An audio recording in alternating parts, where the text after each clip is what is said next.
Boa noite a todos. Mais uma vez agradeço aqui a organização da igreja pelo convite de apresentar esse tema para vocês. Eu queria dizer a vocês que estão visitando aqui esse auditório, esse templo, você que não faz parte ainda da comunidade adventista, vocês são muito bem-vindos aqui nessa noite. Eu já estive na posição de vocês. Primeiro, quando eu passava, eu vim de uma família muito católica, graças a Deus. E quando eu passava em frente a uma igreja protestante, eu via, geralmente tem um biombo, né? Assim, mais antigas tinha. E eu, às vezes, passava assim pela cabeça, o que deve ter lá dentro, né? Como é que é esse povo, né? Negócio de crente, né? Então, se sintam confortáveis aqui. Eu prefiro dizer que eu sou protestante. Eu não gosto de dizer que eu sou evangélico. Evangélico virou uma coisa muito água com açúcar, né? No mundo teológico chama-se graça barata. Eu sou protestante. Por que eu sou protestante? Porque eu protesto contra a mentira. Eu protesto contra aquilo que não é verdade. Eu protesto sobre aquilo que está contra a palavra de Deus. Por isso que eu sou protestante. Então, sou a favor da verdade, né? Vou dizer o outro lado da moeda. Sou a favor daquilo que Deus recomenda em sua palavra. Então, visitantes, vocês, não sei a religião de vocês, enfim, mas eu queria convidar para vocês virem aqui estudar a Bíblia. Muito interessante estudar a Bíblia, faz muita diferença na sua vida você estudar a Bíblia. Aos sábados aqui tem uma classe aqui na frente só para visitantes. Sábado de manhã às 9 horas tem um culto, uma palestra e parece que começa às 11, né? E em torno das 11 começa uma classe que vai de 11 a meio-dia. Se você não entende nada ainda da Bíblia, você entende só um pouquinho e quer estudar um pouco mais, sem compromisso nenhum. Ninguém vai pedir teu dízimo, não vai pedir, não vai empurrar você para ser batizado, não vai forçar nada, vai mostrar para você, como mostraram para mim. Agradeço, até me ligou, estava me arrumando para ir para cá, me ligou de Campinas, um colega meu, cardiologista, ele que veio falar de Bíblia para mim na Faculdade de Medicina, lá no Rio de Janeiro. E ele é cardiologista. E ele falou para mim, e é uma coisa fantástica.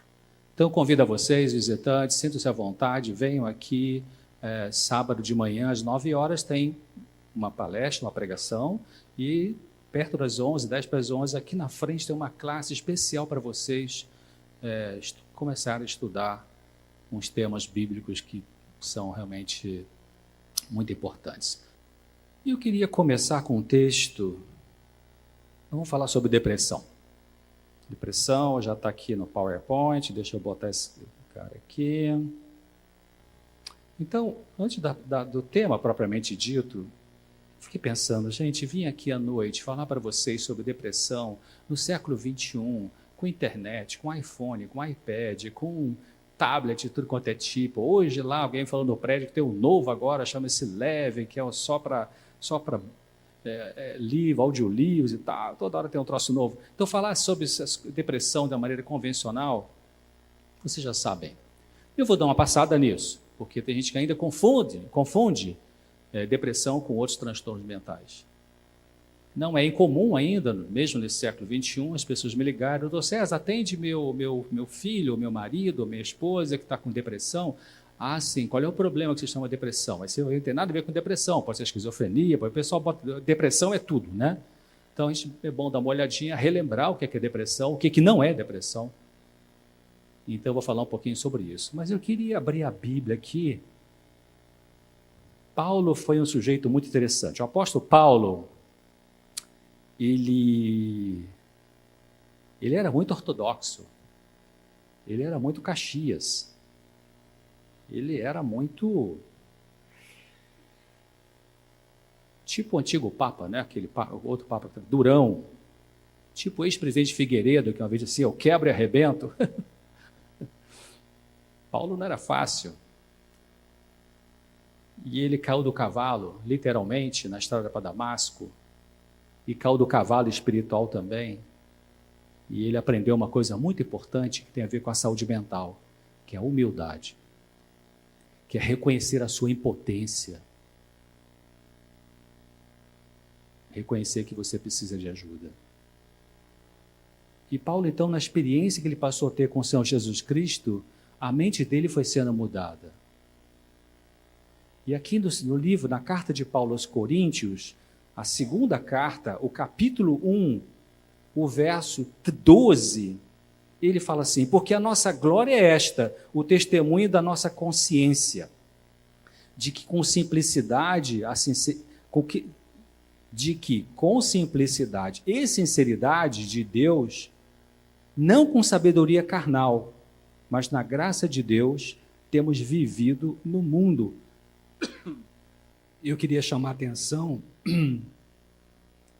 ele fala aqui, não com sabedoria carnal, mas na graça de Deus, temos vivido no mundo. Aí eu pergunto, com que mente você tem vivido no mundo? Com que tipo de mente? Com que tipo de sabedoria? O que é uma sabedoria carnal e o que é uma sabedoria espiritual? A sabedoria carnal, ela é aquela convencional. É aquela ordinária. Ordinária no sentido assim de que todo mundo usa. E Paulo está falando aqui que ele aprendeu a usar uma sabedoria extraordinária. Ele recebeu isso. E você pode receber isso. Se você quiser receber isso. E esta mente não carnal é uma dotação cerebral, mental, que vai ajudar muito a pessoa a resolver problemas emocionais, seja depressão, seja fobia, seja pânico, seja o transtorno que for. Então, eu queria começar com essa ênfase no mundo espiritual, porque essa é a grande diferença, queridos. Eu fui num congresso recente de psiquiatria, os professores top do Brasil estavam lá, da Unicamp, da UFRJ, da USP Ribeirão Preto, excelente palestra sobre estresse. E quando chegou no tema sobre depressão, um casal que são professores de psiquiatria da USP, professor Moreno, professor Mário Alevato, psiquiatra que estuda profundamente a psiquiatria molecular, ele é da Marinha do Brasil. E quando chegou no tema sobre depressão, a informação foi: não temos novidades. É fluoxetina, paroxetina, sertralina, venlafaxina, pregabalina, essa turma aí. E atendi uma jovem mulher, pouco tempo atrás, que mora numa cidade longe daqui. Ela tinha usado, jovem, não tem 40 anos. Eu contei, usou mais de 20 medicamentos psiquiátricos. Ansiedade, uma depressão. Por isso que o tema é isso. O que mais além da medicação? Eu estou começando e terminando, né? Quando eu falo aqui, Paulo dizendo, não é com sabedoria carnal, mas é na graça de Deus.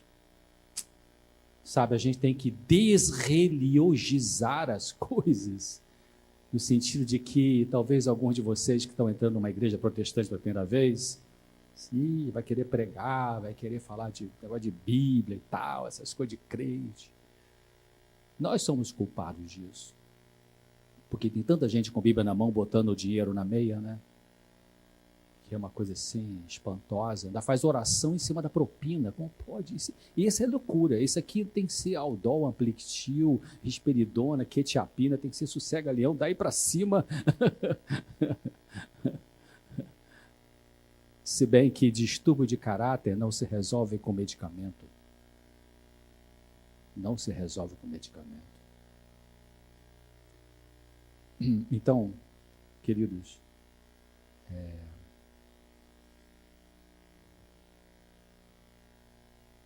vai embora para casa hoje, obrigado. Vai embora para casa hoje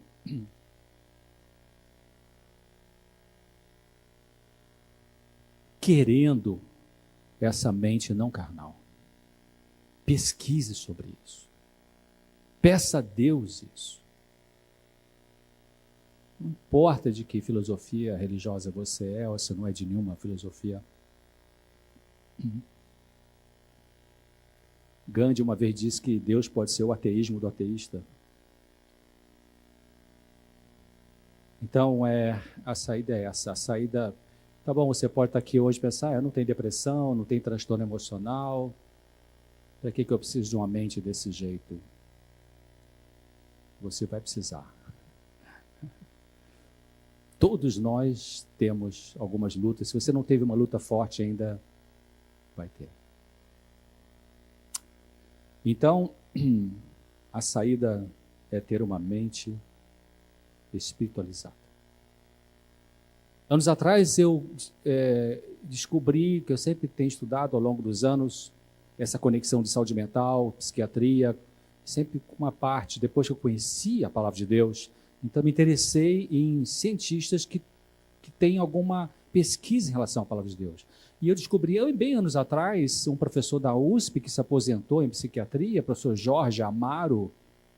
Eu tenho um livro dele, conversei uma vez com ele só, e esse livro chama-se, eu acho que é Psicoterapia e Religiosidade, ou Religião, uma coisa assim. Parte do livro é sobre técnicas de terapia e parte são artigos que ele escreveu sobre Freud, a religião, e Jung, a religião, e tal. E ele colocou no livro dele, professor Jorge Amaro, ex-psiquiatra da USP, se aposentou, ele falou assim, o homem maduro é espiritualizado. Temos que entender o que é isso, né? Espiritualizado, o que eu entendo, é ter essa mente aqui. A mente não carnal. Se você vai no livro de Romanos, na carta de Paulo aos Romanos, capítulo 8, verso 1, Paulo fala assim, agora nenhuma condenação, nenhum problema há para aqueles que estão em Cristo Jesus, que não andam mais segundo a carne, mas andam segundo o Espírito. Muito importante isso. Essa é a saída, minha gente. Andar no Espírito.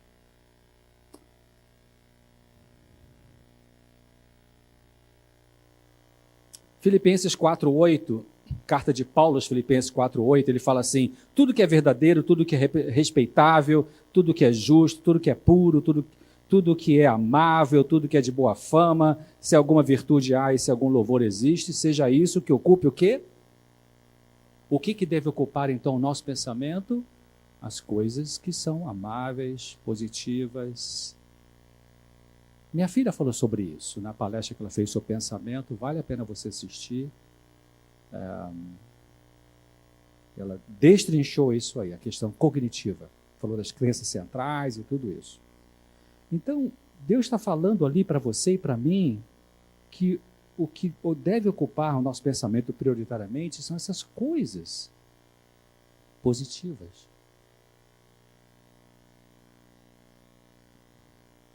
Quando nós psiquiatras entrevistamos uma pessoa, a gente analisa várias coisas. A atenção, a memória, a inteligência, a orientação no tempo e no espaço, a afetividade, o juízo crítico, vários itens que tem a ver com a mente da pessoa. E um deles é o pensamento. Quando a gente analisa o pensamento da pessoa, está conversando com a pessoa, está analisando o pensamento dela. Então a gente vê três coisas no pensamento. A gente vê o ritmo, a estrutura e o conteúdo. Então, o conteúdo, o pensamento, Paulo está dizendo aqui, Deus está falando através de Paulo, o conteúdo, sabe, lute para você ter um conteúdo positivo de pensamento.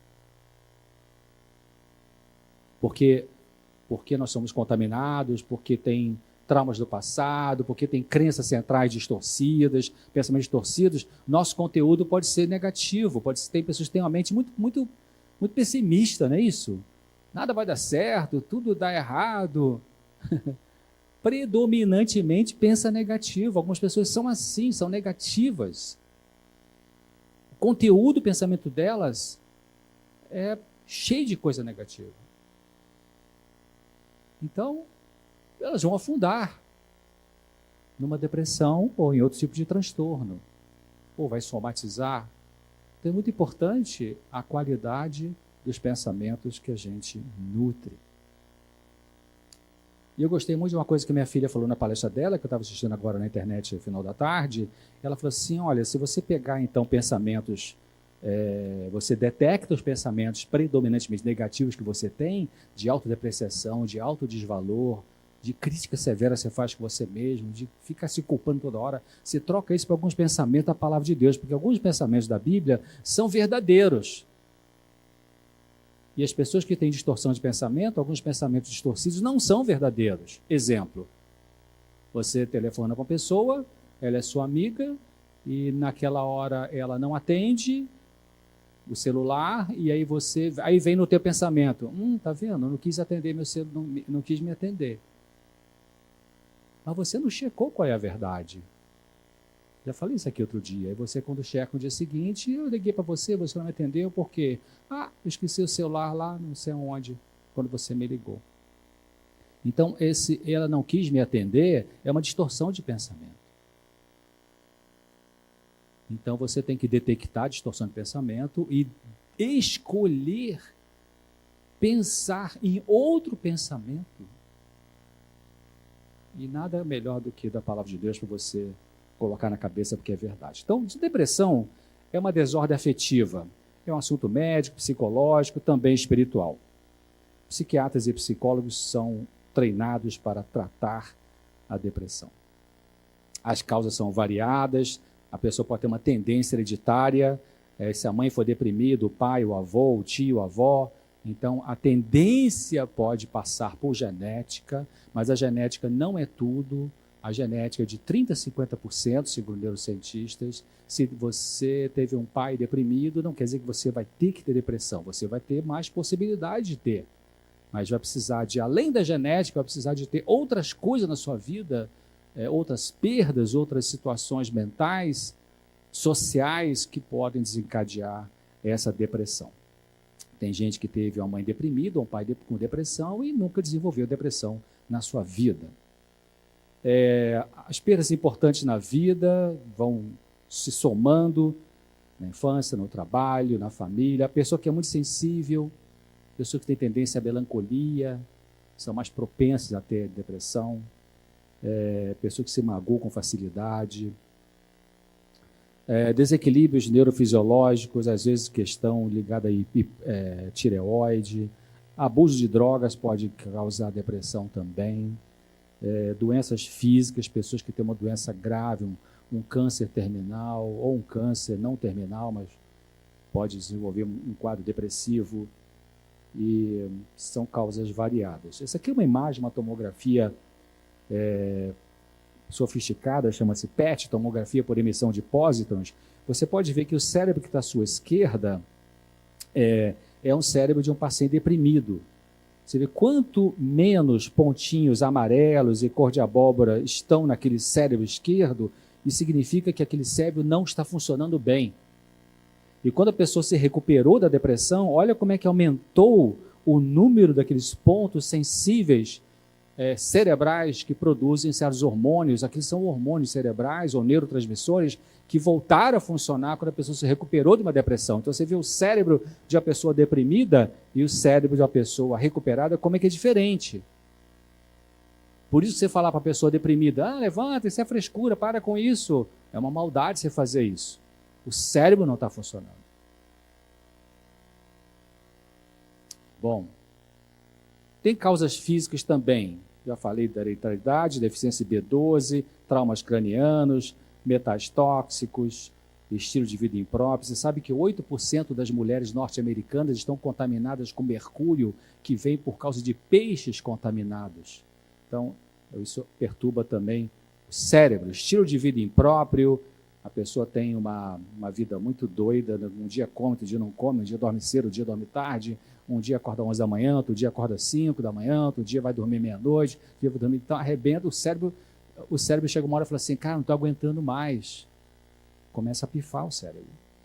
Desarranjo do ritmo circadiano, isso que eu acabei de falar, ao invés de ter um horário regular para dormir, é tudo destrambelhado, deficiência de ômega 3, desequilíbrio hormonal, tireoide, doenças crônicas. Então você vê que não é uma coisa só, né? Hoje em dia não, já faz vários anos que tem essa moda, toda semana tem um troço novo, né? Que vai fazer bem. Não, ômega 3 resolve tudo, maca peruana resolve tudo, não sei o que resolve tudo, noni resolve tudo.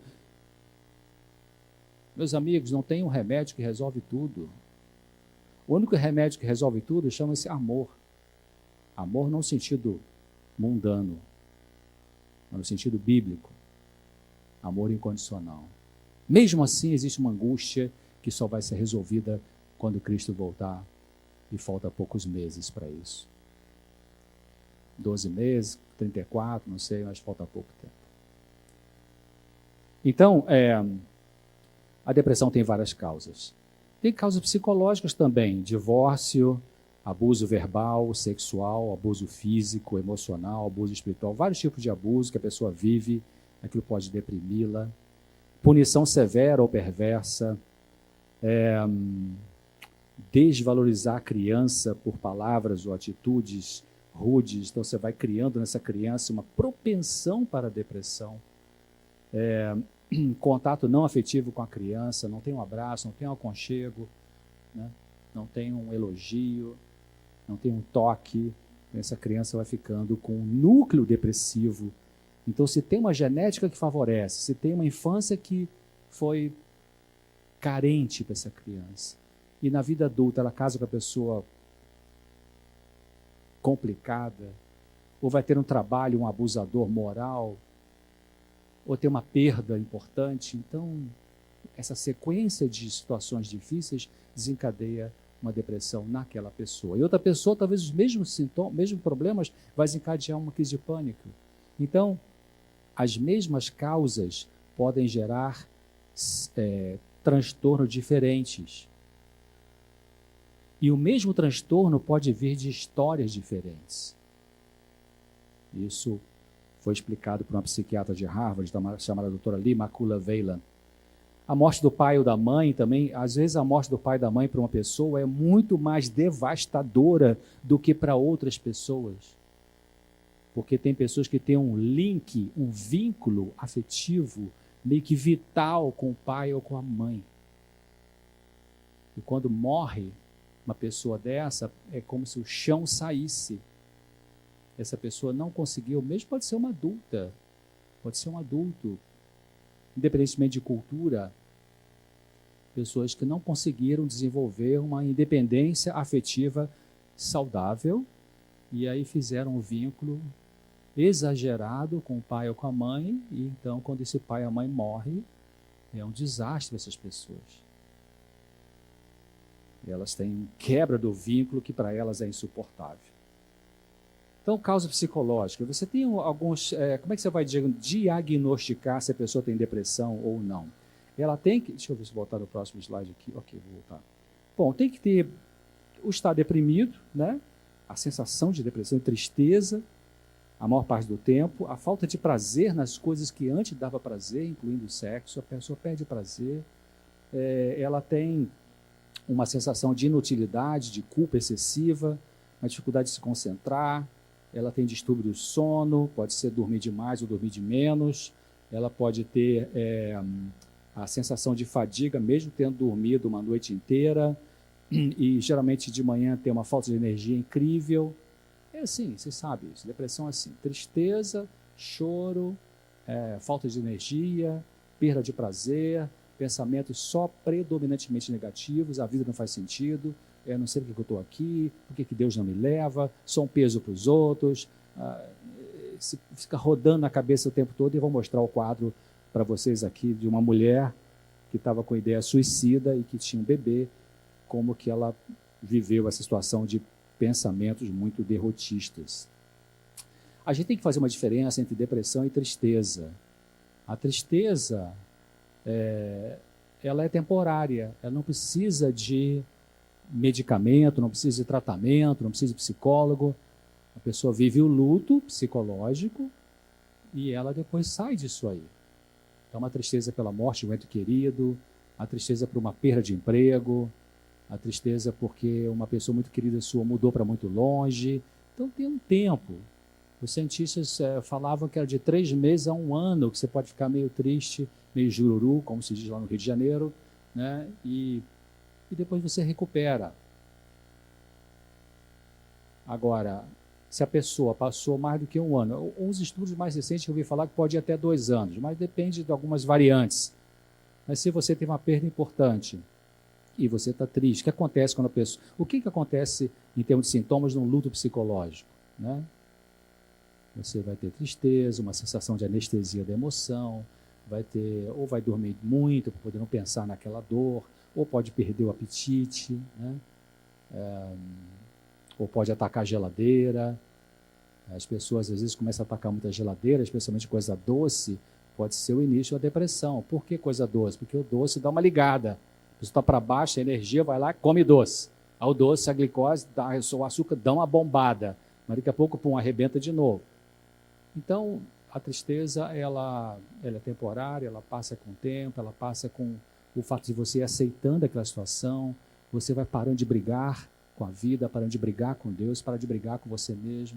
Você vai, o nome é esse, aceitando uma realidade difícil, dolorosa, mas que você volta a respirar, recupera, levanta e vai tocando a vida. Isso é tristeza, que é diferente de depressão. Depressão tem a depressão leve, depressão moderada e depressão grave. A depressão grave ou severa, ela pode ser, você pode sair da realidade ou não sair da realidade. Então, são 3 níveis de depressão. O tratamento envolve 5 aspectos: medicação, orientação da família, cuidados físicos, psicoterapia, aconselhamento e ajuda espiritual. Então, vamos dar uma olhadinha. Medicação. Medicação é a parte não muito difícil, embora em alguns casos é difícil. Você tem os medicamentos convencionais, tem os medicamentos fitoterápicos, como o hipérico perforatum, ou erva de São João. Cuidado que no Brasil tem uma erva de São João que não é o hipérico. Então, esse é um fitoterápico. Não é homeopatia, não é floral. Fitoplanta, terápico, tratamento. Fitoterápico é um produto feito a partir de uma planta medicinal, né, cientificamente comprovada, tem um protocolo para isso, os alemães estudam isso há muito mais tempo do que os norte-americanos. Então, o hipérico, ele pode ajudar em algumas pessoas. Em geral, o hipérico, ele ajuda pessoas com depressão moderada. Depressão grave não ajuda. E também só vai ajudar a depressão moderada se a pessoa é virgem em medicação psiquiátrica, ou seja, nunca usou nada, tarja preta, tarja vermelha, nunca usou nada. Então, pode ser que consiga funcionar com hipérico, mas com depressão grave, possivelmente não. Os outros medicamentos são ali, aqueles famosos, fluoxetina, sertralina, essa turma toda. Alguns suplementos também podem ser usados. A medicação não faz tudo, ela elimina sintomas depressivos, mas não cura o problema. Realmente não cura o problema? Eu vou falar um pouquinho mais sobre isso adiante. Por isso que nós temos que pensar o que mais além da medicação. O que você pode fazer sem seu remédio? Não fique pensando que o remédio vai resolver tudo. Ah, mas a comadre lá tomou fluoxetina, ficou ótima e tal. Bom, se a pessoa tomou a fluoxetina e ficou boa da depressão, e não teve recaída nos 2 anos seguintes, talvez aquela fluoxetina deu uma levantada no humor, corrigiu os neurotransmissores, mas ela tomou umas decisões na vida para poder evitar recair na depressão. Porque se a pessoa usa a medicação, melhora, sai do quadro depressivo, mas volta a pensar de forma negativa, volta a ser uma pessoa ranzinza, ressentida, não cultiva gratidão, fica cri-cri, chata, reclama de tudo, ela vai cair de novo em depressão. Não aceita a perda, não aceita que não é a pessoa superpoderosa. Então, pode produzir efeitos colaterais, claro, todo remédio produz efeitos colaterais, inclusive os remédios naturais também, né? Tem efeitos colaterais. 70% das pessoas melhoram o humor com antidepressivos, é verdade. Menos do que 20% dizem que se sentem curados durante o tratamento com antidepressivos. 25% a 30% não melhoram com nenhuma medicação. Isso é difícil, realmente. Tem pessoas que já usaram tudo que você imagina e chega com você já com uma lista assim. Por quê? Difícil de definir. Talvez uma coisa muito biológica, muito genética, muito entranhada naquela pessoa. Uma pessoa talvez difícil de mudar o pensamento. 50% reclamam de efeitos colaterais e metade, então, para com remédio por causa de efeito colateral. Dos que param a medicação, após 3 meses de uso, 77% é recaída dentro de 2 anos. Gente, isso aqui é tudo bonitinho assim, mesmo usando a medicação, ocorre recaída de 20% e 40%. Isso aqui são informações científicas. Mas não fique desanimado com isso. Sabe? Nós temos que ter, eu falei no começo aqui, procurar uma mente extraordinária. Alguém falou, norte-americano adora estatística, né? São estatísticas norte-americanas. Mas alguém disse que estatística mostra tudo, mas não mostra o essencial. O que Deus pode fazer na tua vida, só Ele sabe. A questão é se você está disposta a abrir teu coração para Ele. Se você vai perseverar na busca desse Deus. Então, a medicação tem seu lugar. Se não for usada como única solução, está indicada para depressões moderadas e graves, depressões leves não precisa de medicação. E a meta é parar com ela 6 meses até 1 ano. O ideal seria isso, as pessoas que estão com depressão moderada ou depressão grave. Mas já está tendo pessoas com medicação há 10 anos, 12 anos, 15 anos. Por quê? Porque talvez estejam colocando a expectativa de cura em cima do remédio só. E aí fica presa ao medicamento. O antidepressivo ele pode melhorar o humor, sim. Está muito triste, fica menos triste. Está chorando muito, e talvez seja o primeiro sintoma que ele consegue segurar, na 3ª, 4ª semana de uso do medicamento. Diminui a hostilidade, que o paciente deprimido também às vezes fica irritadiço. Ele fica impaciente com ele mesmo. Chega no consultório e fala assim, que droga que eu estou aqui, não queria estar aqui, eu tenho raiva de mim de estar aqui. Geralmente quem fala isso são pessoas que foram muito produtivas, muito assertivas, muito fortes na vida e que empurrava sempre com a barriga uma emoção que precisava olhar para ela, uma perda que precisava olhar para ela, uma dor que precisava dar uma olhada para ela, mas tipo assim, não, eu tenho meu trabalho, minha empresa, minha família, vou tocando, está ótimo, enfim, então botou embaixo do tapete aquele problema e aí esse problema vai aparecer lá quando já tem a empresa toda estabelecida, os filhos já foram embora de casa, já vai cuidar do netinho, já tem, 12 empresas, não sei o que, tal, 3 casamentos, 4 cirurgias, 5 pontos de safena, sei lá. Aí a peteca cai. Aí vem aquela dor que já estava ali há 40 anos, 50 anos, mas que não deixava aparecer, aí ela vem à tona. Aí a pessoa tem raiva. Eu sempre fui forte, sempre aguentei, sempre fui uma mulher poderosa, trabalhei fora, cuidei, eu sempre fui um homem, sei o que, viajei, e agora eu estou com esse negócio, que frescura é essa que eu estou aqui? E fica se atacando. Está sofrendo, como eu estava lendo ontem um texto com a equipe que estuda da PUC de São Paulo, um site muito interessante, Psicologia Fundamental. Então, o artigo que eu estava lendo, do autor, dizia assim, já tem o sofrimento da neurose, ainda fica com a culpa neurótica, ainda fica com a culpa de estar procurando ajuda. É como aqueles indivíduos que carregam um carrinho assim, vai catando papelão pela rua, e tem ali latinha, está um peso danado com esse calor de 40 graus, o cara carregando ali, e vem alguém, um amigo da onça, bota ali mais um fogão velho em cima e tal, sabe? Então já está sofrendo porque perdeu alguma coisa na vida emocional. E aí chega no consultório e fica se atacando porque está indo procurar ajuda. Procurar ajuda pode ser uma atitude de humildade, gente. Pode ser finalmente você jogar a toalha. Pode ser finalmente você parar e pensar, eu não sou tão poderoso como eu achava que eu era. A medicação pode aumentar a impulsividade, por isso que é perigoso, as pessoas que têm tendência suicida, na 3ª, 4ª semana de antidepressivo, a familiar tem que estar olhando. Porque às vezes a medicação libera a psicomotricidade, libera a impulsividade, mas não libera o juízo crítico. Pode causar uma atitude, não me importa, a pessoa pode ficar também meio zen no sentido negativo, né? Meio zumbi. Então a medicação faz algumas coisinhas, mas não faz tudo, com medicação nenhuma faz tudo. Nenhuma medicação faz tudo na vida da pessoa.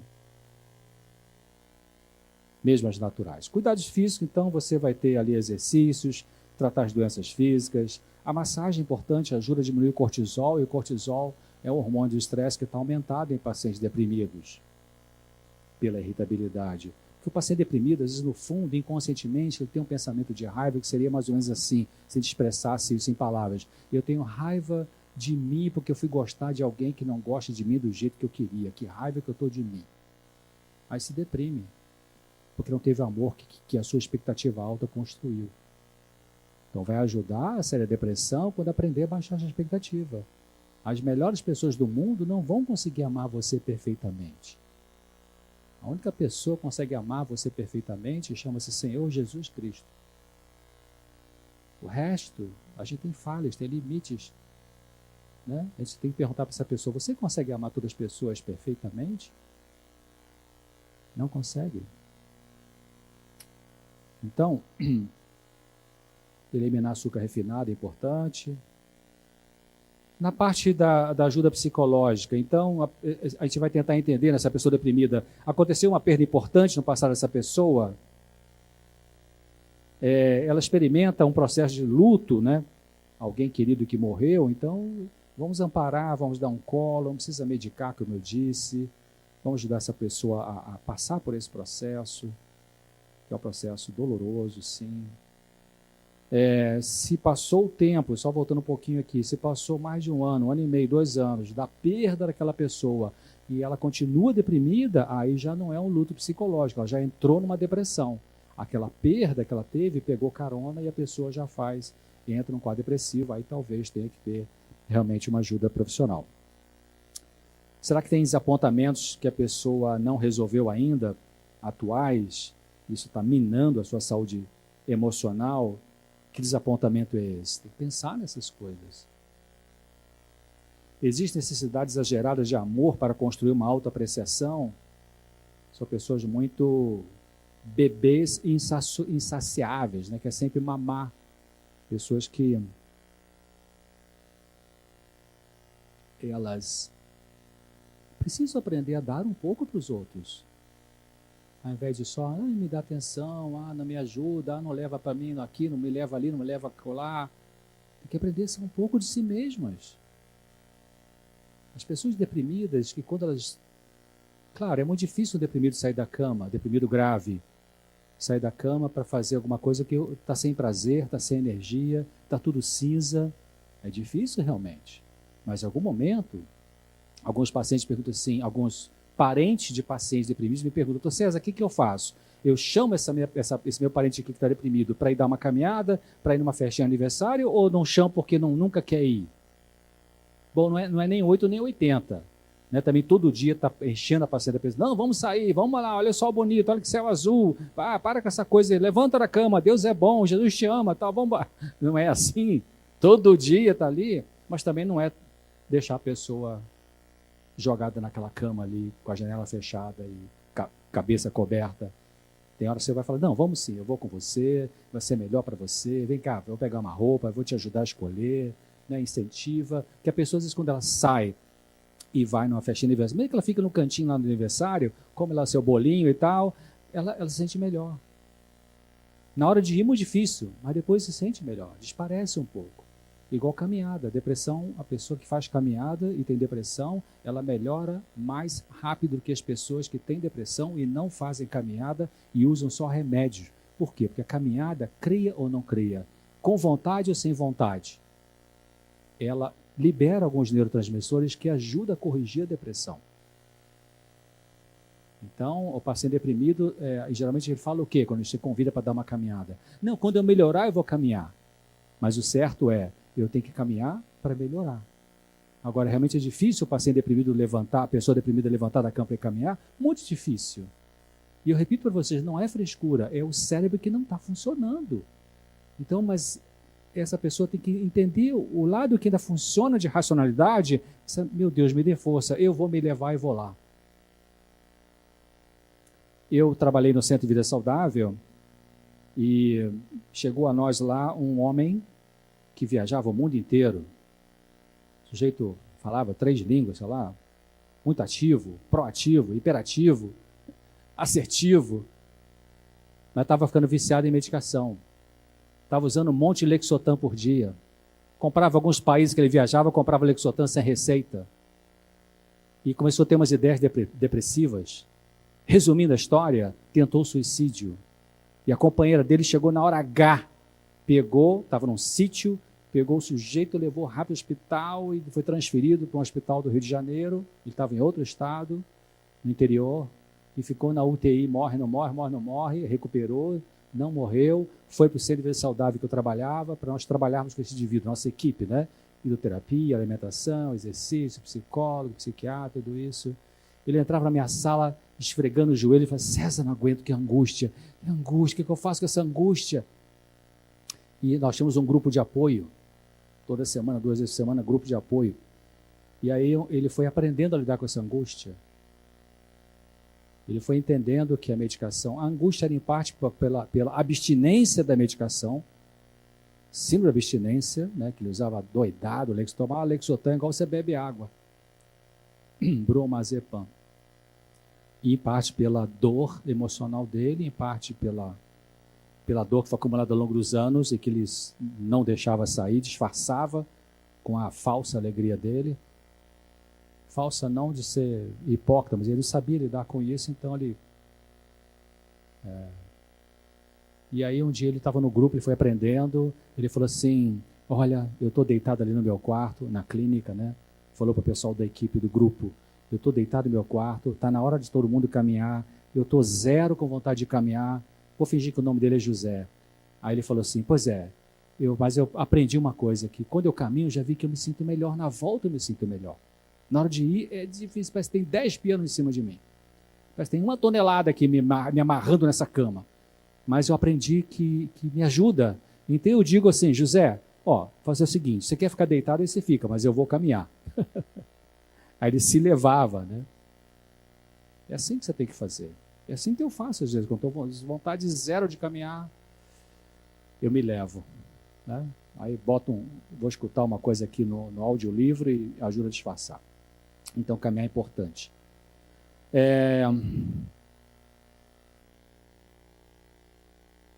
Será que a pessoa está desesperada em relação a alguma coisa? Muitas pessoas se deprimem porque elas perderam a esperança. Na verdade, a perda da esperança está no núcleo da depressão. Eu não falei aqui, mas a Organização Mundial da Saúde prevê que no ano 2020 a depressão vai ser a 2ª doença do mundo. E no ano 2030 vai ser a 1ª doença do mundo. 2020, a 2ª deverá ser ainda as doenças cardiovasculares. Por que a depressão está avançando nesse mundo? Perda da esperança. Então, ela está desesperada com alguma coisa. Existem conflitos entre dependência versus independência. Tem dificuldades essa pessoa para desenvolver um contato afetivo com os outros. Isso é muito importante. Saúde mental tem a ver com você sentir o sentimento e expressar o sentimento. Você dizer para alguém, você abraçar alguém, você falar com alguém, verbalizar: saudade de sentir de você. Me dá um abraço aqui. Então, expressar o sentimento. O professor Peter Safenel, de Harvard, desenvolveu, ele fez uma palavra nova, um neologismo chamado alextimia.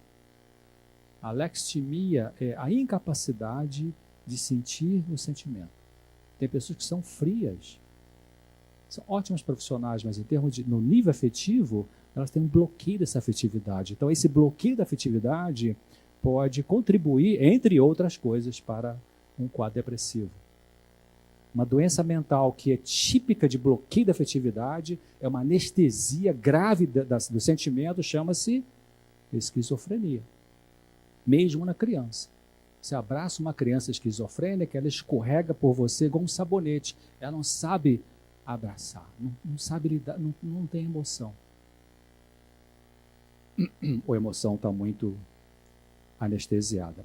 A pessoa perfeccionista também pode desenvolver um quadro depressivo, que a pessoa fica esgotada, chamado burnout, acima do burnout, a pessoa que está muito esgotada, a pessoa, ela pega pesado com ela mesma, ela não tem misericórdia com ela mesma, é uma pessoa dura com ela mesma.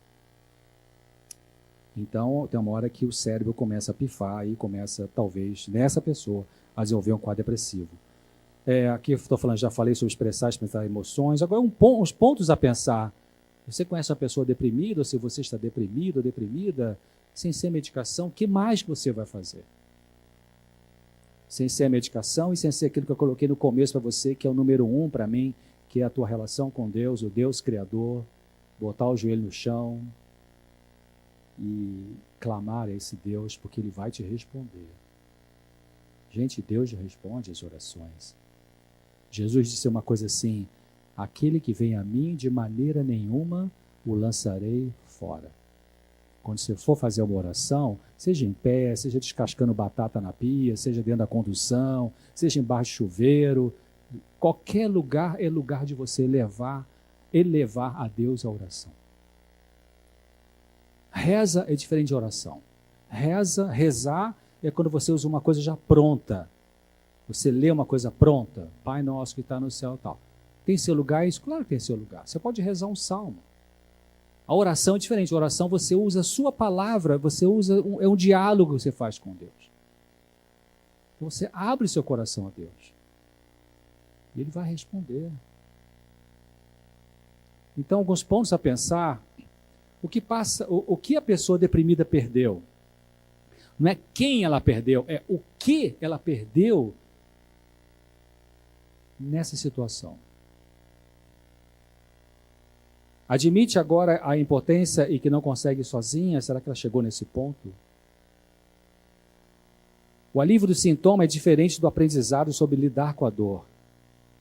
Porque o medicamento alivia o sintoma? Sim, alivia o sintoma. Mas e aprender a lidar com a dor? Queridos, nós vivemos numa sociedade chamada pós-moderna, da Primeira Guerra para cá, em que a ideia da sociedade que a gente vive, que as redes de televisão querem enfiar pela goela dentro da gente, seja a top, seja com a mais simplesinha, você não pode ter dor, você não pode ter dor. Vamos fazer uma coisa para você não ter dor. Aí entra remédio, sexo, novo carro, novo iPad, novo relógio, nova Bíblia, novo, sei lá, qualquer microfone, qualquer coisa.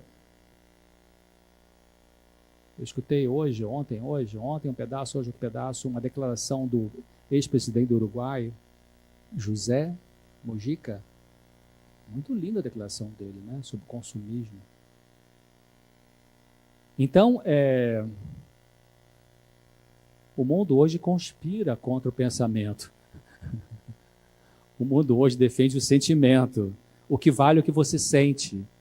Meus amigos, essa filosofia de que o que vale é o que você sente é extremamente perigosa. É tão perigosa quanto você dirigir um carro em que o volante está com uma folga muito grande. Sabe, um carro velho, bem antigo, um caminhãozão. Já dirigi uma picape lá no Mato Grosso que estava aquela folga. Perigoso você dirigir um carro assim. É um carro que está com freio já quase. Uma vez estava chegando em Nova Friburgo aqui na Dutra, meu carro acabou o freio na Dutra. E agora? Aqui perto de São José. Então, aprender a lidar com a dor. O mundo quer enfiar pela sua cabeça dentro de que nesse mundo você vai ser toda a felicidade que você quer ter. Não, você vai ter. Um novo casamento, uma nova medicação vai surgir, Nós temos dores, queridos. Nessa existência há angústia. Você quer recuperar seu bem-estar sem ter que enfrentar suas angústias? Não aguenta muito tempo isso, o remédio não aguenta muito tempo isso. E no consultório a gente vê pacientes que tem um no extremo aqui, o outro no extremo aqui. Eu tenho paciente que chega assim, não quero usar remédio, precisar eu vou usar, mas eu prefiro não usar. Eu gosto mais desses pacientes, que estão dispostos a lidar com a sua angústia, aprender. A gente chama de psicoeducação. E tem aqueles que já chegam, doutor, vai passar um remédio para mim hoje? Eu tenho uma cliente do interior do Rio, E ela, professora aposentada, já tinha usado trocentos remédios. Veio a mim com mais um psiquiatra. Esse é o bom, esse vai resolver. Na base de remédio, né? E aí eu estava tomando 4, 5 medicamentos. Meu Deus, que essa mulher fica em pé. E aí, tomando lá, eu ajustei aqui a dosagem, troquei uma coisa. Depois, aí ela sempre me ligava quase que todo dia. E o que eu faço com isso? O que eu estou fazendo aqui? Tarará. Aí um dia ela ligou, eu tinha trocado a medicação, expliquei que ia baixar a dosagem, porque tinha efeito colateral. Uma nova medicação talvez pudesse ajudar um pouquinho melhor. E ela ligou para mim, então César, olha, aquele remédio está me dando esse efeito assim, ruim. E o senhor me dá um remédio para parar com esse efeito ruim? Adoro tomar remédio. Se você é uma dessas pessoas, comece a mudar seu pensamento. Saia desse pensamento ordinário, né, comum, convencional, e comece a desenvolver um pensamento extraordinário, que é o que Deus vai me ajudar a lidar com a minha dor. Que dor é essa que eu tenho que encará-la algum dia da minha vida para poder finalmente sair da situação? Dá para ver a conexão entre o sofrimento atual e a história pessoal do passado? Isso é uma coisa difícil para algumas pessoas. É uma sequência de... Às vezes você está com 42 anos de idade, tem um quadro depressivo agora, com 42 anos. Só que tem uma história atrás. Tem alguma perda ali, uma separação dos pais, um pai abusivo, um namorado violento, um casamento que frustrou por alguma coisa, um problema no trabalho, várias coisas. Aí acontece uma coisa ali na frente, não passou no vestibular, pronto, foi depressão. Não, mas tem uma história atrás. É que, em geral, nossa mente, ela protege de perceber as dores. Estão entendendo o que eu estou dizendo? A nossa mente meio que bota embaixo do tapete aquelas dores muito difíceis da gente encarar conscientemente, porque a dor dói, e a gente não quer sentir dor, então a mente diz assim, tá bom, você quer esquecer? Tá bom, vou esquecer, pá. E aí bota para o inconsciente. Mas ela está ali, é igual uma brasa que está embaixo do pó de serra, né? Está ali, vai queimar o pé. Em algum momento ela vai ter que vir à tona para você ver que dor é essa, da onde ela veio, o que eu posso fazer com ela. Aí sim, aí você começa a ter um caminho de resolução definitiva desse sofrimento mental, porque você vai aprender a lidar com a sua dor. Quem sabe, tá bom, um empurrãozinho medicamentoso, pode ser que tenha, tomara que não. Bom, vou terminando. Outros pontos a pensar. A pessoa com sofrimentos mentais que procura um profissional para tratamento, a pessoa com sofrimentos mentais que procura um profissional para tratamento, ela pode recusar ou aceitar, reconhecer que há importantes conflitos e ansiedades internas. Isso chama-se caminho da recuperação. O caminho da recuperação tem que passar pela aceitação de que tem algumas lutas interiores que você vai ter que dar uma olhada para isso, para ver como resolver. Precisa também reconhecer que tem o direito de mudar seu comportamento na vida. Isso chama-se caminho de mudança inicial. Você decide assim, vou parar de sofrer, não é possível continuar assim. Precisa aprender a colocar limite para as pessoas abusivas, precisa aprender a defender meu dinheiro, precisa aprender a ser uma pessoa mais otimista. Eu tenho direito disso. Porque tem pessoas que se acham que não têm direito de ter coisas boas. A vida é assim, aprendi assim, a lente com que elas enxergam a vida é muito contra elas. E tem pessoas que procuram tratamento e precisam então reconhecer a existência e a importância do mundo inconsciente. Mundo inconsciente tanto no sentido psicológico quanto espiritual. Mundo inconsciente significa algumas angústias que você tem, vem da onde? Vem de algum conflito que não está consciente da sua cabeça, mas está ali. Quando você tem uma febre, hoje liguei para minha filha, meu netinho está com febre hoje. Estou preocupado. A febre. É chato ver uma criança com febre, né? De onde vem essa febre? Tem que descobrir. É amidalite? É apendicite? É o quê? Inflamação de um dente? A febre indica que tem alguma parte no corpo que está em luta. O sistema imune está lutando contra algum vírus ou alguma bactéria. A febre é um sinal de que tem uma luta aqui dentro, inflamatória, infecciosa. Então, uma angústia muito alta, uma tristeza muito forte que não passa, está dizendo que tem alguma luta no seu mundo emocional. Você tem que dar uma parada e ver que luta é essa. Porque se você usar só o remédio, é como você está com a febre e usar só o antitérmico. Ué, mas qual é a infecção? O antitérmico abaixa a febre? Abaixa, mas o que está causando essa febre? Bom, isso aqui minha filha falou. Eu vou pular tudo isso aqui. Eu queria mostrar para encerrar. Esse aqui foi um estudo feito e publicado na revista da UFRJ, com pessoas deprimidas, 75 pessoas deprimidas, que tinham distorções de pensamento. A Thaís falou muito sobre isso, então só vou passar rapidamente sobre isso. Olha, de 75 pacientes, a maioria tinha pensamentos de desesperança, que é o que eu falei, está no núcleo da pessoa deprimida. Então, se você está deprimido, vem aqui na classe estudar um pouco da Palavra de Deus, ela traz muita esperança para você.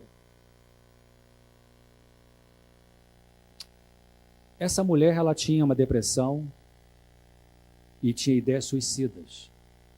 Tem paciente deprimido que tem ideia suicida e tem paciente deprimido que não tem ideia suicida.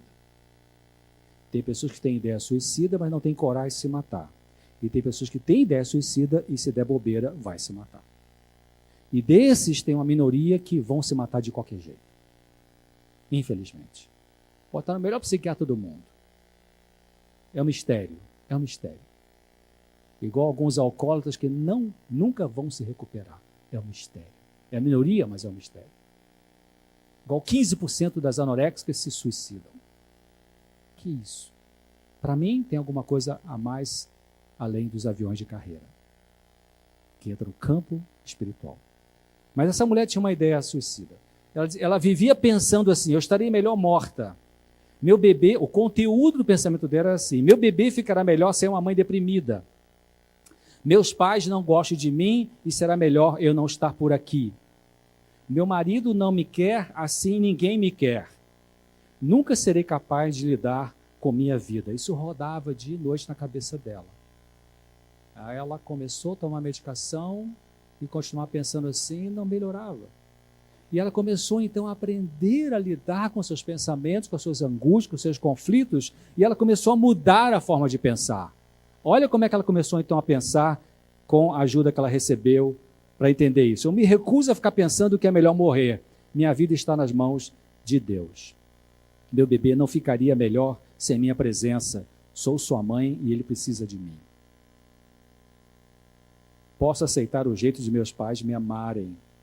Meu marido tem os problemas dele e não é por isso que eu vou me maltratar. Posso aprender a lidar com a minha vida. Então, queridos, eu vou ficar por aqui, tinha umas coisas ali. Jesus falou uma coisa interessante, ele falou assim, conhecereis a verdade e a verdade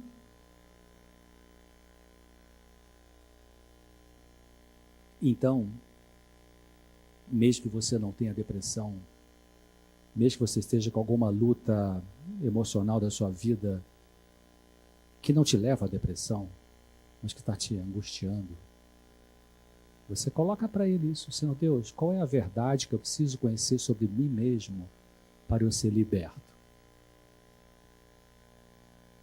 Você não precisa entrar para a igreja nenhuma para Deus te responder essa oração. Você não precisa dar dízimo para ninguém para Deus te responder essa oração. O que você precisa é ter a disposição de se achegar ao Senhor Deus e falar com Ele. E insistir com Ele. E perseverar nessa oração. E aí Ele vai dirigir tua mente, você lê um texto, você lê um texto bíblico, mastiga o texto, pergunta o que esse texto tem a ver comigo. E preste atenção na providência. Gente, no dia a dia da vida, as coisas não acontecem por acaso. Preste atenção. Eu gosto de um adesivo que às vezes eu vejo em carro, eu vejo mais lá no Rio de Janeiro do que aqui. Um adesivo que está escrito assim, olhai bem as montanhas. Preste atenção. Deus está perto para ajudar você. Eu não estou falando de religião ABCD, eu estou falando da relação de Deus com você. Faça isso. Tem eu chamaria de mente aberta. Mente aberta é você não ter nenhum preconceito. Mente aberta é você acreditar que a solução para o teu problema vai vir pelo canal que Deus achar que vai chegar no teu coração. Pode ser uma criança, pode ser um bêbado, pode ser um passarinho, pode ser um programa do Novo Tempo, pode ser... Eu trabalhei em Copacabana, um consultório a 2 quadras da praia, entre a rua Bolívar e Barão de Ipanema. Então, na quadra que vai da rua Barata Ribeiro, na nossa Copacabana com a Barata Ribeiro, tem na Barão de Ipanema, eu acho, tem uma igreja católica. E eu já era protestante nessa época.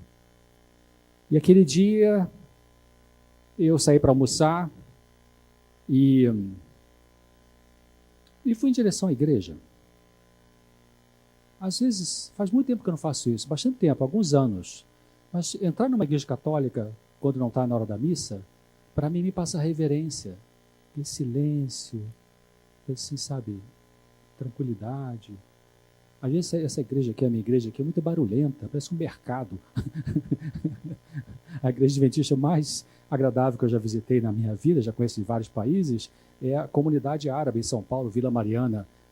Ali tem uma reverência legal, eles zelam por isso. Mas aquele dia, então, eu fui em direção à igreja ali, e aí estava tendo uma missa, não sei porquê, devia ser alguma coisa especial, na hora do almoço, uma missa, tá bom. Mas que pena, eu já ia dando meia volta, quando alguma coisa falou assim, dá uma entradinha. Aí eu falei, tá bom.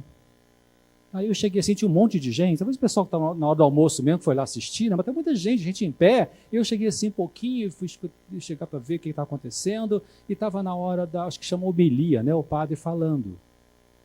E aí eu estiquei o ouvido e peguei um pedaço do sermão do padre. Assim, uns 3 minutos que eu fiquei escutando. E o que eu escutei era tudo o que eu precisava escutar aquele dia. Então, Deus sabe o que você precisa. Diga para ele, Senhor, aonde está a verdade que eu preciso conhecer para ser liberto da minha dor? Ele vai te mostrar. Amém.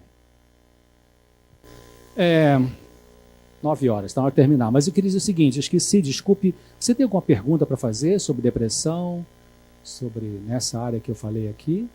Alguma pergunta? A pergunta dela é o que a família pode fazer com a pessoa deprimida. Primeiro, entender que aquilo ali é uma doença. Segundo, ter uma empatia com essa pessoa, não ficar cobrando ela que ela tem que ter uma resposta que ela não consegue ter. Terceiro, animá-la a fazer alguma coisa, como eu estava dizendo, não é todo dia também, mas dá uma animada. Não, vamos dar uma voltinha ali comigo, eu vou no Parque dos Eucaliptos com você, vamos dar uma caminhadazinha ali, ou no Parque da Cidade, né? Você levar, pelo menos 3 vezes por semana, levar essa pessoa, mesmo um pouquinho, não vou dizer forçando, mas animando bem mesmo. Não, vamos sim, vem cá, vou pegar teu tênis, vamos lá, qual calça você quer botar? Não quero ir, não, você quer essa de moletom ou quer essa aqui? Você vai meio que empurrando um pouquinho, porque a pessoa vai sentir bem depois, né?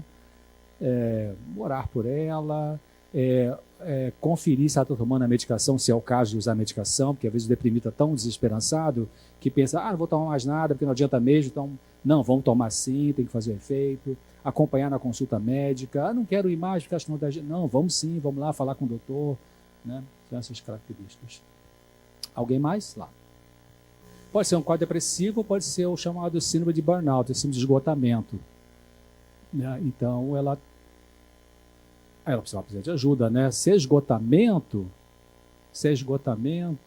e a pessoa tem um perfil, tem um trabalho que é muito mecânico, muito manual, aí ela vai ter que ter um lazer mais de leitura, de passeio na natureza. Se é uma pessoa mais intelectual, mais sedentária, trabalha no escritório o dia inteiro e tal, então ela vai precisar de uma atividade mais física para poder caminhar em meio à natureza, para sair desse esgotamento. Vai pedir ajuda, né, delegar um pouquinho, alguém vai chegar e, não, eu ajudo você a fazer isso, não, deixa que eu fico com as crianças, não, olha, eu vou fazer a compra para você no mercado, fica descansando hoje em casa.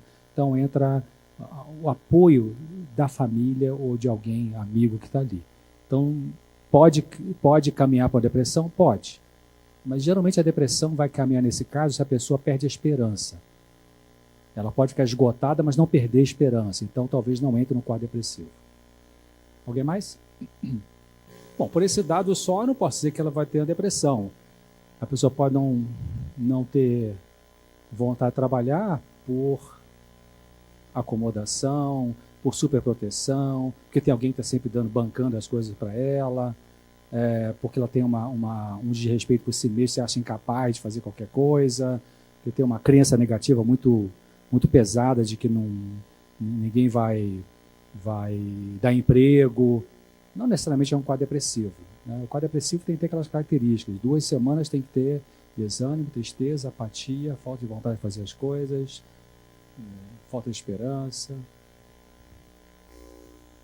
A pergunta dela é se a pessoa vem usando a medicação durante vários anos e tal, e de repente não quer mais usar a medicação e quer parar de repente com tudo. Se a pessoa, tecnicamente falando, não deveria fazer isso. Mas há casos que a pessoa para com tudo e ela está com fé, ela está otimista e, coisa que a medicina não sabe explicar, ela para com tudo e não tem síndrome de abstinência. Isso pode ser no mundo das drogas, maconha, cocaína, crack, ou pode ser no mundo dos medicamentos. Eu conheço pessoas que pararam de vez, até me assustaram, um paciente meu parou tudo e não era para ter síndrome de abstinência, não teve. Então vai depender da cabeça, da motivação. Se a pessoa toma a decisão na vida de enfrentar as dores, enfrentar a vida, ter confiança em Deus e ser otimista, o cérebro faz coisa fantástica. Então ela para com o remédio e não vai ter efeito colateral. Nós psiquiatras geralmente falamos isso para os pacientes porque a ciência mostra isso, os estudos científicos mostram que certos medicamentos não podem parar de uma vez. Exemplo, tranquilizante da família dos benzodiazepínicos, ou seja, alprazolam, diazepam, bromazepam, lexotan, rivotril, essa turma, a pessoa usa mais do que 6 meses todo dia, se vai parar tem que ter um desmame em torno de 3 meses, mais ou menos, gradativamente. Tem pessoas que param de repente e não tem problema nenhum. Tem. Acontece? Acontece. Como é que se explica isso? Motivação, fé, confiança, determinação, querer viver bem, ajudar uma pessoa. Isso pode acontecer. Tá bom? Vai ser. Então entenderam aqui? A mãe dela ficou viúva e a partir daí tem um quadro depressivo, acha que a vida não tem sentido, né? Não quer usar medicação, aí não quer se tratar, não quer ir no médico e tal. Bom, aí aquilo que eu falei, é difícil, né? Quando a pessoa também não quer se ajudar e é adulta, se é criança é diferente, mas se é adulta é difícil. O que a gente vai fazer é colocar um artigo para ela ler, né? Vez ou outra, aí tem um programa de televisão interessante, vamos assistir, vamos aí comigo, aí assiste. Vai ter uma palestra em tal lugar lá, vamos assistir a palestra. Não quer, não, vamos lá, eu levo, tal. Por aí.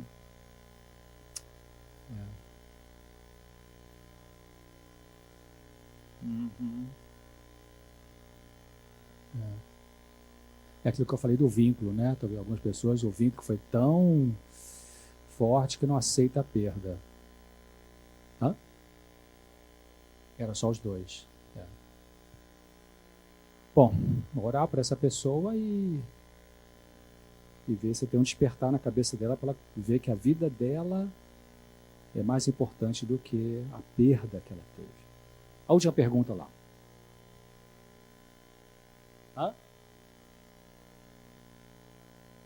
Se existe doença psicológica? Deixa eu entender sua pergunta. Você quer dizer que a pessoa tem uma doença física, mas que é de origem emocional? É isso? Sim, claro. Chama-se doença psicossomática. A causa principal são estresses emocionais e não uma causa física. Então, tem várias doenças que são assim. Né? Doença do aparelho digestório, doença da pele, doença do sistema imune. Várias doenças são assim. O estresse mental acaba perturbando a parte física da pessoa. Tem pessoas, por exemplo, que são muito inseguras, que quando elas vão viajar para um ambiente qualquer, vão até visitar um parente que gosta, mas são muito inseguras, quando chega lá, tem uma prisão de ventre, constipação intestinal. Aí volta para casa, resolve tudo, melhora o intestino. Olha só, então essa pessoa tem um problema emocional que estoura, vamos dizer assim, no intestino. Isso é um chamado órgão de choque, né? Tem pessoas que têm uma raiva muito reprimida, vai ter tipo um asma. Tem pessoas que têm lúpus, que têm vitiligo, são doenças autoimunes. O que são as doenças autoimunes? Né? Doenças autoimunes são as doenças que atacam o corpo, porque o corpo não está reconhecendo o corpo. Como é que pode? O corpo começa a atacar ele mesmo. Por que isso, né? Então isso tem uma causa possivelmente emocional importante, embora algumas causas físicas também. Alimentação desregrada. Mas sim, a mente descarrega no corpo aquilo que ela não está pronta ainda para poder lidar no nível consciente. Gente, boa noite. Vamos ficar em pé para fazer uma oração, para terminar, né? Eloy, a oração, né? Quer fazer alguma coisa? Fecha seus olhos e vamos orar a um Deus Criador. Senhor Deus Criador, obrigado porque nosso coração está batendo, porque a vida vem de Ti. Nós conseguimos pensar porque a vida vem de Ti. Jesus falou, eu sou o caminho, a verdade e a vida. Pai, nós queremos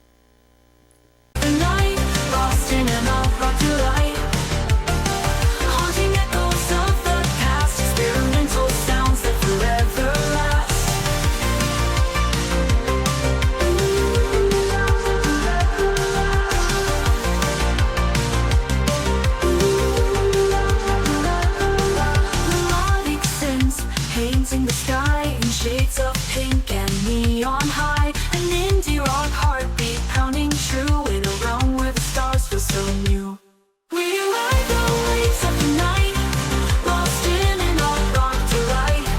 Haunting echoes of the past, experimental sounds that forever last.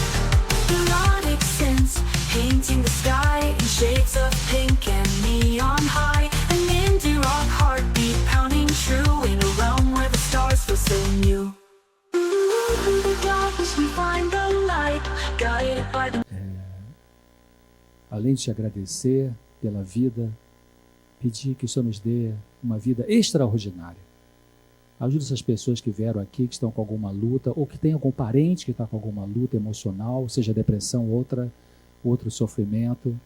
Ajude pelas, em primeiro lugar, buscarem o Senhor em oração, abrir sua palavra, ler sua palavra, clamar ao Senhor e queira orientá-las.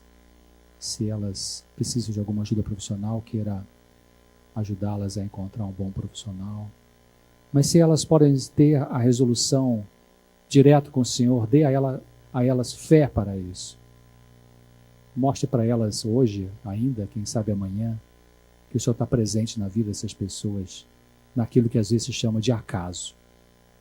Perdoa os nossos pecados, abra a nossa mente para a gente ver o mundo espiritual. Muito obrigado, nos proteja nessa noite em nome de Jesus. Amém. Boa noite para todos.